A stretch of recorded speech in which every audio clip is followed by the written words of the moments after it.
Putting up a MF cast line ceiling is a fairly straightforward process.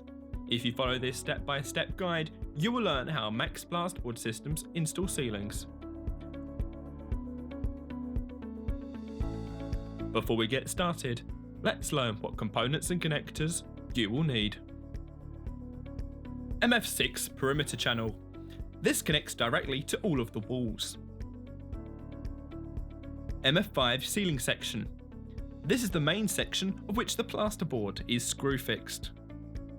MF7 primary support channel connects to the MF5, also used in conjunction with the FEA1 steel angle. FEA1 steel angle makes the angle hanger, therefore used for the suspension of the ceiling grid. 27mm spit nails. This fixes the FEA1 steel angle to the metal soffit. Jack point wafer head screws. Fixes the FEA1 steel angle to the MF7 primary support channel. Drywall screws. Fixes plasterboard to the MF5. Plasterboard. This, of course, is the ceiling and will be connected to the MF5. Before we get started, appropriate health and safety needs to be taken. Steel toe cap boots. Safety gloves. High visibility jacket. A hard hat. Safety goggles if required. And aluminium hops to ensure a safe and stable working platform. Do note that you will be exposed to all weather conditions whilst on a live building site. During winter, it will be cold, so wrap up warm and always remember to wear appropriate clothes. Step 1. Set a required ceiling height by measuring up from 1 meter off of a finished floor, using a laser to help. Project a line so that a level ceiling can be formed. Once measured, use tin snips to cut MF6 perimeter channel to the necessary length. The MF6 is then fixed to the wall at 600 or 400mm centres using appropriate fixings. When fixing, remember that the bigger flange needs to be on the bottom. After this, fix MF6 perimeter channel to all of the remaining walls, constantly making sure that it is level and straight. Step 2. Mark a 1200 by 1200mm grid onto the soffit. This will form the fixing points for the angle hangers. Step 3. FEA1 steel angle will be cut using tin snips to the required length. One end will then be snipped and folded to create a lip. Step 4. Using two 27mm spit nails per angle hanger, fix the hangers to the 1200 by 1200 grid on the underside of the soffit. Remember that these are the fixings used for this project. Fixings can vary as it's dependent on the type of soffit being fixed to. All of the hangers need to be facing in the same direction. Continue until all hangers are fixed. Step 5. The MF7 primary support channel is measured and cut so it fits the width of the room. Once cut, both ends of the MF7 are rested on the top flange of the MF6. Two jack point wafer head screws fixes the angle hanger to the MF7. Always fix the hanger to the MF7. Remove any excess metal from the hanger so it is level with the MF7. Then cut out a small triangle from the bottom flange of the MF6, as this allows you to screw fix the top flange of the MF6 to the MF7. This is done at both sides. This step is repeated so all of the MF7 support channels are in place.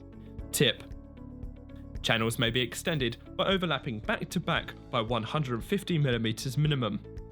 This is then fixed by wafer head jack point screws into each flange. Step 6. MF5 ceiling section is fixed at a right angle to the underside of the primary grid. MF5 will either be fixed at a maximum 400mm centres for 12.5mm thick plasterboard, or 600mm centres for 15mm thick plasterboard.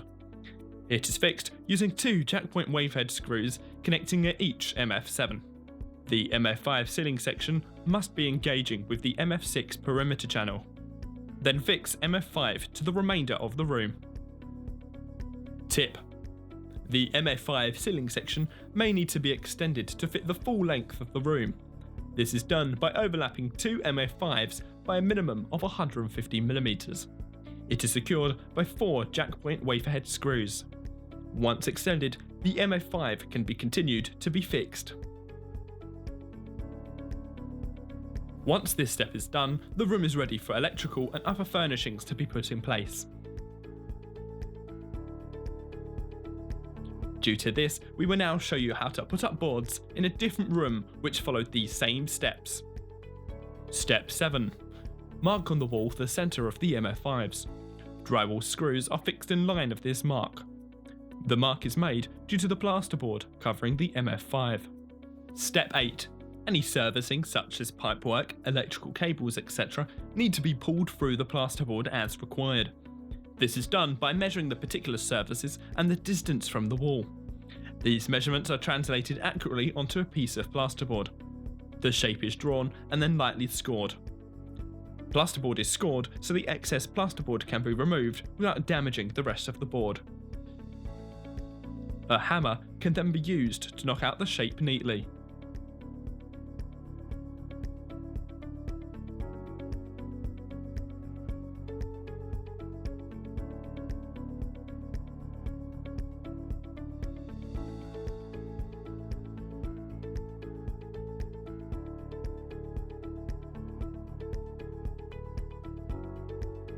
Step 9. The plasterboard is put up with any relevant service being pulled through the board. The plasterboard slots into the MF grid with long edges at right angles to the frame. Drywall screws are to be fixed at 300mm maximum centres in the field of boards and 10mm maximum centres at board ends. Drywall screws are also inserted no closer than 10mm from a bound board edge and 13mm from cut edges. Screws need to be fully inserted so the surface of the board is smooth and flat. Step 10. To complete the length of the room, measure the perimeter of the remaining gap. This should also include any parts of the wall that stick out. The measurements are translated onto a piece of plasterboard to be cut out. Once cut, the edges are sanded with any other smaller sections cut out of the board. This is then screw fixed using the same measurements previously stated. Step 11. Note that you should stagger end joints, so start from the opposite end to put up the full board. Remember to make allowances for anything that needs to be pulled through the board. Make sure to measure and mark it out accurately onto the plasterboard. A suitable hole should be made so the service slots through it. This board can then be screw fixed to the MF grid.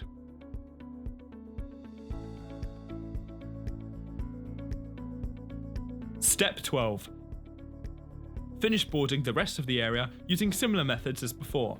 Measure the space, score the plasterboard to easily break it, cut it where necessary, sand the board, and then finally fix the board to the grid. This will complete the installation. Step 13. The area is cleared and cleaned upon completion of the work. Ideally, this is done on a regular basis throughout the process. Waste is cleared into provided skips or a location appointed by the main contractor. Surplus materials will be relocated as required. With this all done, the installation of the MF cast-line ceiling is complete and is ready to be either plastered or jointed. If you have followed this simple step-by-step guide correctly, you should have learnt how to install a MF cast-line ceiling. So for a quick recap, you need to find the ceiling height and fix the MF6 perimeter channel. Form a 1200 by 1200 grid on the soffit. Use FEA1 steel angle to create the angle hangers and fix to the soffit. Fit the MF7 primary support channel to the angle hangers and MF6. Install the MF5 ceiling section, making sure it engages with the MF6.